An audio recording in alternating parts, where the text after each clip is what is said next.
ಕರ್ನಾಟಕದ ಪರ ದನಿ ಎತ್ತದ 25 ಬಿಜೆಪಿ ಎಂಪಿಗಳು, 4 ಸಂಸದರು ಲೋಕಸಭೆಯಲ್ಲಿ ತುಟಿನೇ ಬಿಚ್ಚಿಲ್ಲ. ಇಂಥ ಬಿಜೆಪಿ ಸಂಸದರು ನಮಗೆ ಮತ್ತೆ ಬೇಕಾ?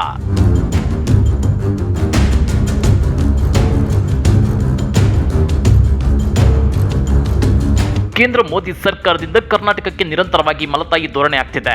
ನೆರೆ ಬರ ಪರಿಹಾರ ಬಿಡುಗಡೆಯಾಗಿಲ್ಲ, ಅನುದಾನ ಹಂಚಿಕೆಯಲ್ಲಿ ತಾರತಮ್ಯ, ತೆರಿಗೆ ಪಾಲಿನ ಹಂಚಿಕೆಯಲ್ಲೂ ತಾರತಮ್ಯವಾಗ್ತಿದೆ. ಇದನ್ನ ಸಾಕಷ್ಟು ಸಲ ಸಿಎಂ ಸಿದ್ದರಾಮಯ್ಯ ಅಂಕಿಅಂಶಗಳ ಸಮೇತ ಬಿಚ್ಚಿಟ್ಟಿದ್ದಾರೆ. ಹೀಗಿದ್ರೂ ನಮ್ಮ 25 ಬಿಜೆಪಿ ಎಂಪಿಗಳು ಒಂದು ಸಲವೂ ಮೋದಿ ಮುಂದೆ ಹೋಗಿ ಕರ್ನಾಟಕಕ್ಕೆ ನ್ಯಾಯಯುತವಾಗಿ ಬರಬೇಕಾಗಿರೋ ತೆರಿಗೆ ಪರಿಹಾರದ ಪಾಲನ್ನ ಕೇಳಿಲ್ಲ.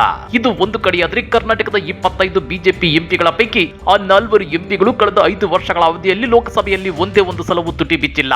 ಹಾಗಾದ್ರೆ ಯಾರು ಆ 4 ಬಿಜೆಪಿ ಸಂಸದರು ಅಂದ್ರ ಅದನ್ನ ಡೀಟೇಲ್ ಆಗಿ ತೋರಿಸ್ತೀವಿ. ಆದ್ರೆ ಅದಕ್ಕಿಂತ ಮೊದಲು ನಮ್ಮ ಚಾನೆಲ್ ಅನ್ನು ಸಬ್ಸ್ಕ್ರೈಬ್ ಮಾಡ್ಕೊಳ್ಳಿ, ಹಾಗೇನೇ ಪಕ್ಕದಲ್ಲಿರೋ ಬೆಲ್ ಬಟನ್ ಅನ್ನು ಪ್ರೆಸ್ ಮಾಡಿ. ಜನರಿಂದ ಆಯ್ಕೆಯಾಗಿ ಹೋಗೋರನ್ನ ಜನನಾಯಕರು, ಜನಪ್ರತಿನಿಧಿಗಳು ಅಂತ ಕರೆಯುತ್ತೇವೆ. ಆದ್ರೆ ಈ ಜನಪ್ರತಿನಿಧಿಗಳು ತಮ್ಮ ಕ್ಷೇತ್ರದ ಮತ್ತು ಪ್ರಾಂತ್ಯದ ಬಗ್ಗೆ ವಿಧಾನಸೌಧ ಮತ್ತು ಲೋಕಸಭೆಯಲ್ಲಿ ದನಿ ಎತ್ತಲೇಬೇಕು, ಆಗ್ಲೇ ಅವರನ್ನ ಜನಪ್ರತಿನಿಧಿ ಅಂತ ಕರೆಯೋದು. ಆದ್ರೆ ಕರ್ನಾಟಕದಿಂದ ಲೋಕಸಭೆಗೆ ಈ ಬಾರಿ ಆಯ್ಕೆಯಾಗಿ ಹೋದ ಅತ್ಯಂತ ಹಿರಿಯ ಬಿಜೆಪಿ ಸಂಸದರು ಒಮ್ಮೆಯೂ ಸದನದಲ್ಲಿ ಮಾತನಾಡೇ ಇಲ್ಲ. ಕ್ಷೇತ್ರದ ಪರವಾಗಿ ಒಂದು ಪ್ರಶ್ನೆಯನ್ನು ಕೇಳಿಲ್ಲ, ಚರ್ಚೆಗಳಲ್ಲೂ ಭಾಗಿಯಾಗಿಲ್ಲ, ಅವರಿಗೆ ಸಿಕ್ಕ ಅವಕಾಶಗಳನ್ನು ಬಳಸಿಕೊಂಡಿಲ್ಲ. ಹಾಗಾದ್ರೆ ಯಾರು ಆ 4 ಬಿಜೆಪಿ ಸಂಸದರು ಅಂದ್ರ? ನಂಬರ್ 1, ರಮೇಶ್ ಜಿಗಜಿಣಗಿ. ವಿಜಯಪುರ ಕ್ಷೇತ್ರದ ಬಿಜೆಪಿ ಸಂಸದ ರಮೇಶ್ ಜಿಗಜಿಣಗಿ ಇವರು ಲೋಕಸಭೆಯಲ್ಲಿ ಕಳೆದ 5 ವರ್ಷಗಳಿಂದ ಮಾತನಾಡುವುದಿರಲಿ, ಒಂದೇ ಒಂದು ಪ್ರಶ್ನೆಯನ್ನು ಕೇಳದೆ ಅವಧಿ ಮುಗಿಸಿದ್ದಾರೆ ಎನ್ನಲಾಗುತ್ತಿದೆ. ನಿಮ್ಗೆ ಗೊತ್ತಿರಲಿ, 80ರ ದಶಕದಿಂದಲೇ ರಮೇಶ್ ಜಿಗಜಿಣಗಿ ರಾಜಕೀಯದಲ್ಲಿ ಸಕ್ರಿಯರಾಗಿದ್ರು.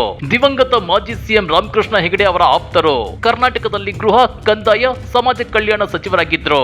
ಸಂಯುಕ್ತ ಜನತಾ ದಳದಲ್ಲಿದ್ದು ಬೆಳಗಾವಿಯ ಚಿಕ್ಕೋಡಿಯಿಂದ ಸಂಸದರಾಗಿದ್ರು. 3 ಬಾರಿ ಅಲ್ಲಿಂದ ಗೆದ್ದಿದ್ರು. ವಿಜಯಪುರಕ್ಕೆ ವಾಪಸ್ಸಾಗಿ ಇಲ್ಲಿಯೂ 3 ಬಾರಿ ಸಂಸದರಾಗಿದ್ದಾರೆ. 5 ಬಾರಿ ಬಿಜೆಪಿಯಿಂದಲೇ ಗೆದ್ದಿದ್ದಾರೆ. ಕಳೆದ ಅವಧಿಯಲ್ಲಿ ಮೋದಿ ಸಂಪುಟದಲ್ಲಿ ಗ್ರಾಮೀಣ ನೀರು ಸರಬರಾಜು ಸಚಿವರು ಆಗಿದ್ರು. ವಿಜಯಪುರ ಕ್ಷೇತ್ರದಲ್ಲಿ ಹೆಚ್ಚು ಮಾತನಾಡುವ ರಮೇಶ್ ಜಿಗಜಿಣಗಿ ಲೋಕಸಭಾ ಕಲಾಪದಲ್ಲಿ ಮಾತ್ರ ಮೌನವಾಗಿದ್ದು ನಿಜಕ್ಕೂ ವಿಪರ್ಯಾಸ.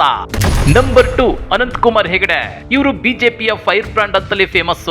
ಆದ್ರೆ ಕಳೆದ 5 ವರ್ಷಗಳಿಂದ ಇವರು ಸಂಸತ್ನ ಹೊರಗೂ ಮತ್ತು ಒಳಗೂ ತುಟಿ ಬಿಚ್ಚಿರ್ಲಿಲ್ಲ. ಆದ್ರೆ ಇತ್ತೀಚೆಗೆ ಸಿಎಂ ಸಿದ್ದರಾಮಯ್ಯನವರನ್ನ ಏಕವಚನದಲ್ಲಿ ಬೈದು ಸುದ್ದಿಯಾಗಿದ್ರು. ನಿಮ್ಗೆ ಗೊತ್ತಿರಲಿ, ಉತ್ತರ ಕನ್ನಡ ಕ್ಷೇತ್ರದ ಅನಂತಕುಮಾರ್ ಹೆಗಡೆ ಸತತ 6 ಬಾರಿ ಸಂಸದರಾಗಿ ಗೆದ್ದಿದ್ದಾರೆ. ವಿವಾದಾತ್ಮಕ ಹೇಳಿಕೆಗಳಿಗೆ ಹೆಸರುವಾಸಿಯಾಗಿರುವ ಅನಂತಕುಮಾರ್ ಹೆಗಡೆ ಅವರಿಗೆ ಹಿಂದಿನ ಅವಧಿಯಲ್ಲೇ ಮೋದಿ ಸಂಪುಟದಲ್ಲಿ ಕೌಶಲ್ಯ ಅಭಿವೃದ್ಧಿ ಸಚಿವ ಸ್ಥಾನ ನೀಡಲಾಗಿತ್ತು. ಆದ್ರೆ ಮೋದಿ ವೇಗಕ್ಕೆ ಒಗ್ಗಿಕೊಳ್ಳಲು ಆಗದ ಅವರಿಗೆ ಈ ಬಾರಿ ಅವಕಾಶ ಸಿಗಲೇ ಇಲ್ಲ.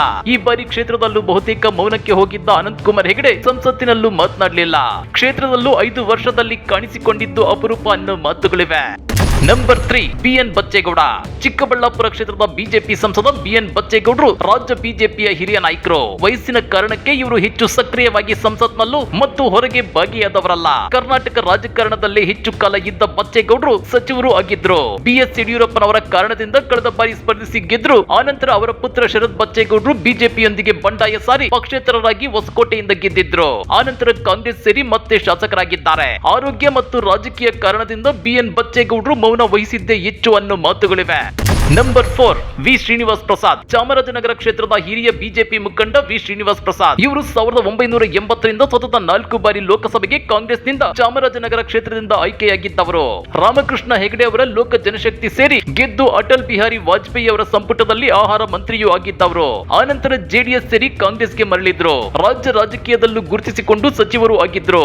ಆನಂತರ ಬಿಜೆಪಿ ಸೇರಿದ್ರು. ಬಿಎಸ್ ಯಡಿಯೂರಪ್ಪನವರ ಒತ್ತಡದ ಕಾರಣಕ್ಕೆ ಅನಾರೋಗ್ಯದ ನಡುವೆಯೂ ಗೆದ್ದು 6ನೇ ಬಾರಿ ಸಂಸದರು ಆಗಿದ್ರು. ಅನಾರೋಗ್ಯದ ಕಾರಣದಿಂದ ಇವರು ಹೆಚ್ಚು ಸದನಕ್ಕೆ ಹೋಗಿಯೇ ಇಲ್ಲ. ಕೆಲವೊಮ್ಮೆ ಹೋಗಿ ಸಹಿ ಹಾಕಿ ಬಂದಿದ್ದು ಬಿಟ್ರೆ ಸಕ್ರಿಯವಾಗಿ ಪಾಲ್ಗೊಳ್ಳಲು ಆಗಿಲ್ಲ. ಸದ್ಯ ವಿ ಶ್ರೀನಿವಾಸ್ ಪ್ರಸಾದ್ ಮತ್ತು ಬಿಎನ್ ಬಚ್ಚೇಗೌಡ ಈಗಾಗಲೇ ಚುನಾವಣಾ ರಾಜಕೀಯಕ್ಕೆ ನಿವೃತ್ತಿ ಘೋಷಿಸಿದ್ದಾರೆ. ಇನ್ನುಳಿದ ರಮೇಶ್ ಜಿಗಜಿಣಗಿ ಮತ್ತು ಅನಂತಕುಮಾರ್ ಹೆಗಡೆಗೆ ಈ ಸಲದ ಬಿಜೆಪಿ ಟಿಕೆಟ್ ಸಿಗೋದು ಬಹುತೇಕ ಅನುಮಾನ.